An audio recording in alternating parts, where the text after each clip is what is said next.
It's time for the Trading Stocks Made Easy podcast.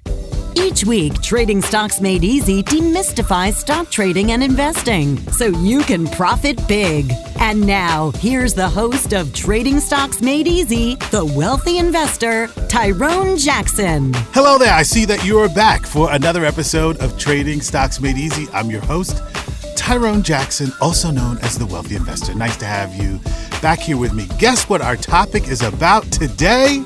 Private equity and investment banks. Now, you're going to love this episode because the education that you're going to get here is suddenly going to propel you forward. You know, at its core, this is the show that's all about the stock market, with the emphasis on all about the stock market, not just buying and selling and fast money and spreads and cover calls, but how the whole market works in total. So, there are a lot of players on Wall Street, but there are a small group of people who are moving trillions and trillions of dollars around the stock market every single day. Did you know that? So if you're a covered call writer and you're, let's say, making $5,000 a month, that means there has to be an institution out there making $50,000 a month. Another one is making $500,000, and another institution is making $5 million or $50 million doing the same thing. But what's really going on behind the scenes? Well, this show is about what's really going on behind the scenes.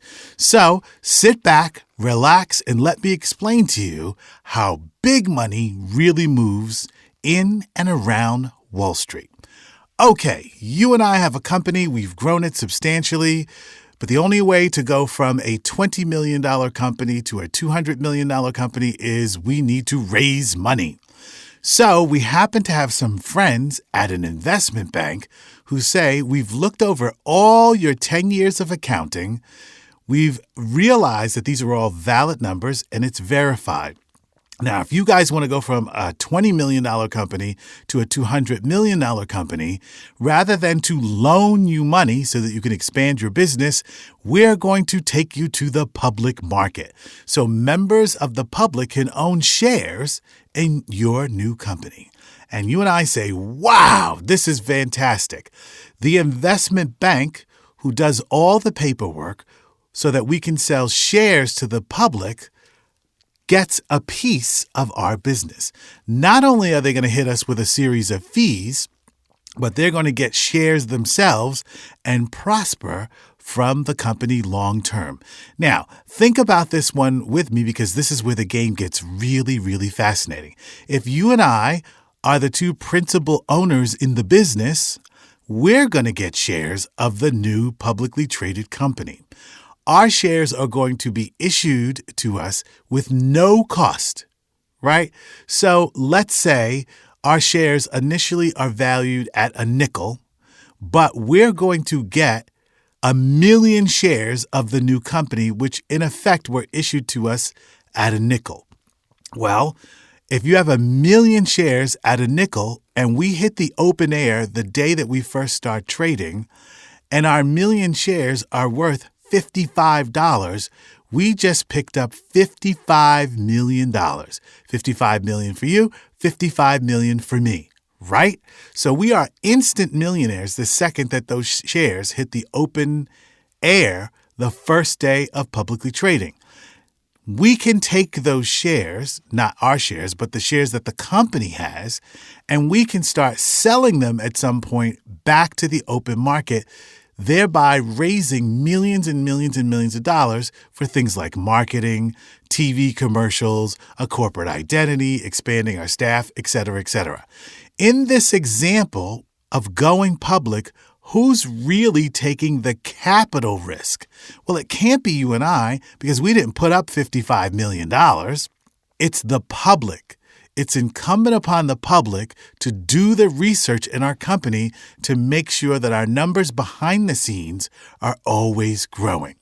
So now that we have millions and millions of dollars of the public shares, because they're taking the risk, we have to make sure that we responsibly take the money that is raised and we expand our company according to a plan. Now, they used to call that plan a forward-looking statement, where we would have to say to the public, or the new CFO, Chief Financial Officer, would be our spokesperson to Wall Street. This is how we're going to grow the company. Now, every quarter, we have to show revenue growth. And that's a fancy way of saying that our cash every 13 weeks is actually growing more and more and more. So while we're running the business, it's the CFO who's going to speak the language of accounting to Wall Street. Now, we'll make an opening statement once every 13 weeks because the law says that we are required to do so. But then we're going to turn the call over to our CFO who speaks accounting language, because guess who owns our shares? Not only the public, but banks, insurance companies, college endowments. They're going to be attracted to us. And they're going to want to know, since they own millions of shares, what's going to cause the price of the shares to go higher. And that's all going to be based on revenue, our marketing plan, and other companies that we partner with. See, sometimes companies get orders and they can't fulfill them, right? Because they don't have the capital to do so and then get paid for the orders, right? So when you take a company public, you're able to do that.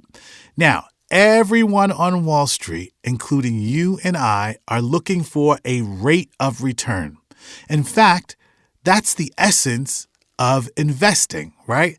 Is that you put up $10,000 so you can get 1, 2, 3, 4, 5%, maybe if you're lucky, 9% on your money within a 52-week period.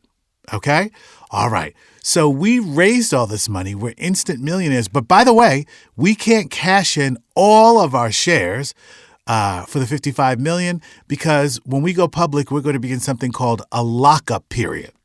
And a lockup period could be 6 months, a year, 2 years before we can begin liquidating those shares and going out and buying houses and fancy cars and maybe starting another business, whatever it is that we want to do.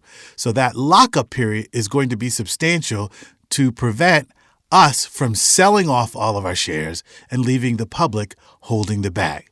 However, once our shares become public, this is called leverage, by the way, once our shares are public, we can go to either another investment bank or a commercial bank and say, get this, will you give us a line of credit secured by the value of our shares? All right, now this gets really interesting. If we hit the open air at $55 a share and we've each got $1 million per share, we can go get a line of credit, much like the home equity line of credit on your house, against our share price. Now, the investment bank or the commercial bank that gives us the line of credit, they would be stupid if they extended to us $55 million in a line of credit. Why? Because as the price of our shares fluctuate in the open market, our shares could go down to $20 or $17 per share. Therefore, we would be overextended on the line of credit. So we could use another investment bank or commercial bank that says, hey, listen, once you guys go public, you could each get $20 million in a line of credit for your own personal use. No problem. That way, if your share price is cut in half, it's okay. Or we can give you a line of credit that fluctuates with the value of your share price. So if your shares go up to $100, we'll extend more credit to you. You get it? Because we understand that you guys are in a lockup period. And here's the interest rate.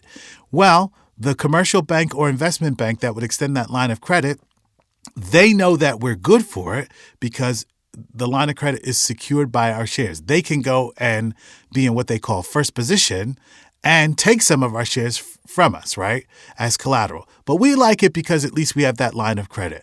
So for those of you who were raised working class, who taught you about money? Who taught you about investment banking? Who taught you how to use leverage? You see, when you own a publicly traded company, you can get a lot of leverage outside of Wall Street secured either by your business or by your share ownership. So I don't know if you've ever heard of a company called Tesla, run by a guy named Elon Musk. Well, the thing about Elon Musk when he wanted to buy Twitter is he didn't have enough cash to do it on his own. So what did he do? He relied on lines of credit and investors from other billionaires so that he can go out and make the Twitter investment. They took a position in shares, and some of them just said, here's, $20 million, just give me 4% or 5% back on that $20 million. And depending upon how that deal was structured, you have some people who are just looking for a rate of return, some people who are looking for shares in Twitter. Everybody's looking for something different. But if you marry all those parties, you've used leverage to raise money to go out and buy something. So everything that happens on Wall Street is happening so someone can either collect a fee for performing a service or a rate of return or both. Investment banks do things like bring companies public and they can participate in share ownership. That way they're collecting fees, and if the share price is going up, they're getting richer, so to speak. Private equity, on the other hand, is raised money by either a pension plan. So if you have a 401k or a pension plan, that money, some of it is going back out to private equity firms. Now, this is where it gets really interesting. So if you have a 401k, you can't see this, but the fund manager can go out and take a portion of your 401k and give that money to somebody else at an interest rate, and that person will go out and buy other things. You see how big this world is? So a private equity group usually has billions and billions of dollars, and they want a higher return than they can get in the stock market. Now, if you and I are buying, let's say, 1,500 shares of Apple, not a problem. If you and I are buying even 3,000 shares of Apple, not a problem. But when you want to go in and buy 75 million shares as a private equity firm, you can't do it. Number one, there has to be someone who can actually take that trade and have a buyer on the other side. So it is possible where you can become such a large firm, you can't trade with fluidity in the market because your trading size is just too big, right? So if you're trying to get a rate of return, you're going to split up your private equity into several different camps. A little bit in the stock market, a lot in real estate, commercial real estate, and that commercial real estate can be in the U.S., Canada, or overseas because somebody has done the math and said Canadian real estate, if it's a shopping mall or 100 shopping malls, that money is growing. The return on the real estate is growing at 5% annually, and we can count on that. And the price of real estate is stable, unlike Apple stock. So here's the allocation. Here's the amount of money we're going to put towards real estate. Okay?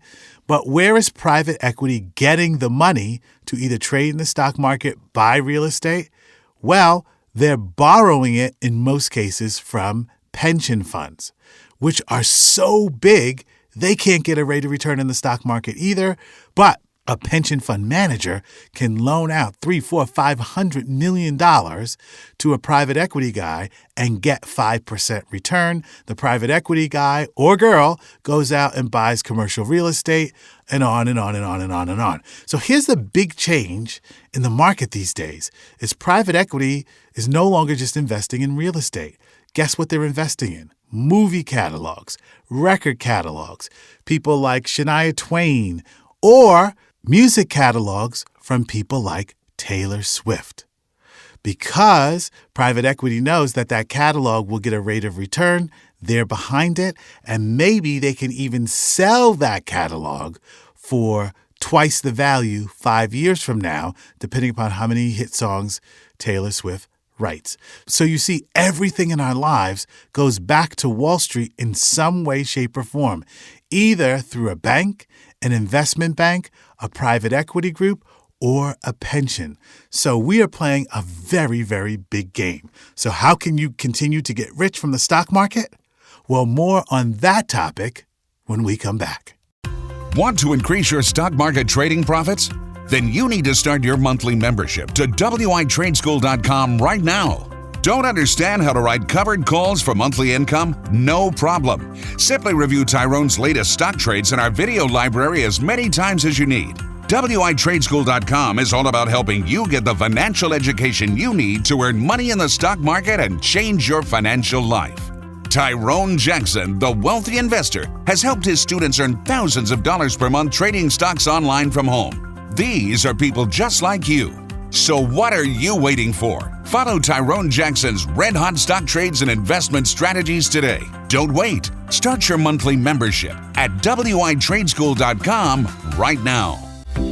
Hey, it's Tyrone Jackson, Wealthy Investor again, and I just wanted to remind you that if you enjoy listening to the Trading Stocks Made Easy podcast, be sure to share it with your friends all across social media, including Facebook, Instagram, and Twitter. If you enjoy hearing about success principles that inspire you, as well as interviews with some of my most successful students, I want to remind you it's right here at the Trading Stocks Made Easy podcast, wherever you get your podcast. And make sure you download as much free material as you want at thewealthyinvestor.net. I'll see you there.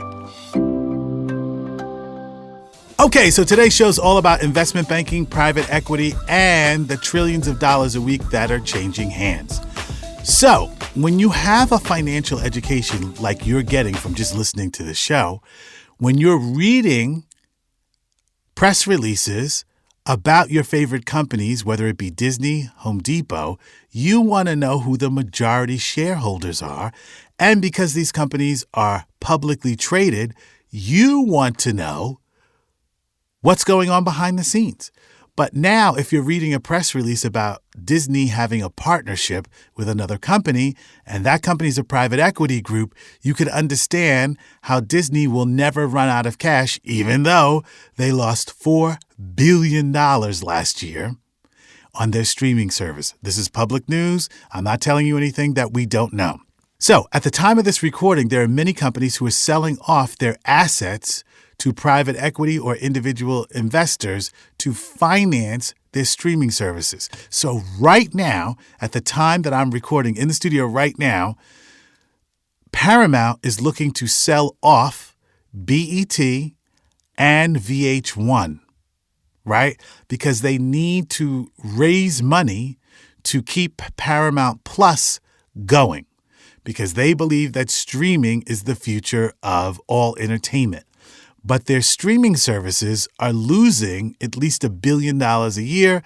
How do you keep it going? You're going to have to sell something in your portfolio. So Paramount says, hey, we'll sell BET and VH1, not the whole thing, but to what's known as a majority stakeholder. Someone who will buy 60% of the company will keep the other 40%. So that's another way to raise money, is to sell a stake in a company that you own. You still own it, but you give up your percentage to someone else. Right now, there are two entrepreneurs who are looking at buying a majority stake in VH1 and BET. The first is a guy you may have heard of called Tyler Perry. Okay? So Tyler Perry is looking to buy 60% or more of BET and VH1. Why? How's he going to get a rate of return if he puts up $6 billion for 60% of the company? Because he's looking for a place to run all of his programming. And since all of these online services ultimately are going to be ad-driven, he knows if he has original content there, he's going to make the money off the ads, et cetera, et cetera, et cetera. Now, Tyler Perry can take his stake, some of his stake, and sell it to someone else. Like a portion of it, right? So, some people would call this, it's all just a hustle. We call it on Wall Street, it's leverage. Because if I buy $6.2 billion worth of VH1 and BET, at some point I could sell my stake or a portion of it to somebody else to get my $6 billion or $6.2 billion back in my pocket. I know it's crazy. It sounds like a Ponzi scheme, but every once in a while it is. We call it getting in the middle of a transaction. The second party that's trying to buy the 60% stake in VH1 and BET is a guy named Byron Allen. Now, you may remember him if you're old enough. He used to host a show called Real People back in the 70s. And then he just went on a tear for the last 25 years buying media properties. And guess what Byron Allen currently owns? The Weather Channel. Okay? So Byron started producing shows, licensing those shows, then started buying little stations. Then he got cable networks. Then he hooked up with an investment banking firm to buy the Weather Channel. Now, let me tell you something. When you own the Weather Channel, that makes you an instant billionaire, because the Weather Channel also has other assets that generate revenue, not just the Weather Channel. But its primary source of income is advertising. So when you own the Weather Channel, you're getting a piece of the $100 billion advertising game. So you're taking in more money, you paid back the investment bank, and now you have more capital to do what? Go out and buy other properties. So let's just talk about the idea of a mogul for a second. Someone is a mogul when they have a specialty, like they buy and sell TV stations or broadcast stations, they produce shows. All of their efforts are concentrated, in this case, in the entertainment business. There are some people who are real estate moguls, and all they do is buy shopping centers and large buildings in Canada and the U.S. There are some people who are real estate moguls in the U.S., and all they do is buy buildings in Japan, and they buy and sell those. So you'll find that the people who have access to investment banking and private equity money are moguls who concentrate in one particular niche. So my guess is that Tyler Perry, good friends with Oprah, is going to use investment banking money and will actually be the new owner of BET and VH1, the majority stakeholder. Paramount will keep a small portion of it, and they'll move forward from there. So a lot of the things that you touch on a daily basis, a lot of the places that you go, you cannot see it behind the scenes, but private equity and investment banks are at work. Here's the exciting part. If you're a shareholder in any of these companies, you get to learn this because BET and VH1, owned by Paramount, which is publicly traded, this is all in the daily news that comes out about the company. So I was recently in someone's office that I was partnering with, and she says to me, one of the reasons I want you to be one of my partners in this business is you're just so smart. Tyrone, you're so smart. I mean, every time we talk, you're just so smart. Now, I accepted the compliment, but the reality comes from I know how money is moved around Wall Street. It gives me something to talk about in a meeting, and I start to see how connections are made and money is raised. And when you do that, people go, you're so smart. But I'm only so smart, well, I shouldn't say only, but primarily because I own shares in the bigger companies in the spaces that I'm interested in, space in this case being media. So therefore, I understand how money is flowing through the system. Well, the cool part about it is you can do the same thing. So instead of just saying, I'm a Disney shareholder, why don't you read the daily news that the company actually puts out, because it's required by law to let us know as shareholders, this is what's going on inside of the company. Why don't you read the press releases that Apple issues to the public at least once a week about a new product, its sales, and what they're doing with that product? Why don't you read the information about Advanced Micro Devices, because they didn't have a lot of contacts in the semiconductor business, so they just bought other companies, and therefore they got the contacts through purchases. Right? So many of you have been trading AMD, but you don't know enough about the company. So therefore, as the stock has started to move up, like we see in the last 13 weeks, you don't know why. You're just like, I want my share price to go higher, but you don't know what's moving the stock behind the scenes. I'm not talking about hours and hours and hours of research here. Maybe you'll spend a half hour on Yahoo Finance, pull up the ticker symbol, and read the press releases. They're telling you what the company's plans are. You can see the trends after a while, and you can see why many of these publicly trading companies that we've talked about have revenue that's growing. So whenever someone says to me, you're such an educated investor, well, perhaps that is true, but I just read the news on a regular basis. It is fascinating to me how all these pieces are moving around, and the financial banks and private equity groups who are behind it. And by the way, especially in the entertainment space, you see the same investors doing the same thing over and over and over again. And these are people who are in charge of moving not billions, but trillions of dollars through our system, and they stay out of the public eye. They're only recognizable by the people who need to know who they are. People, movers and shakers like you and I. All right? Okay, so I want to remind you that not only at thewealthyinvestor.net can you get the latest stock market news and updates and learn how to trade these companies, here on the Trading Stocks Made Easy podcast, you should consider it your number one place to get a financial education, to learn about what goes on in the equity markets, meaning the stock market, and how money is being moved around behind the scenes. Because there are thousands of people who are on their way to being millionaires and billionaires because they understand the system. So there again, getting that financial education for you is supremely important. And here you get it absolutely free. I'm Tyrone Jackson, the Wealthy Investor, saying thank you for joining me for this episode of Private Equity and Investment Banks here on the Trading Stocks Made Easy podcast.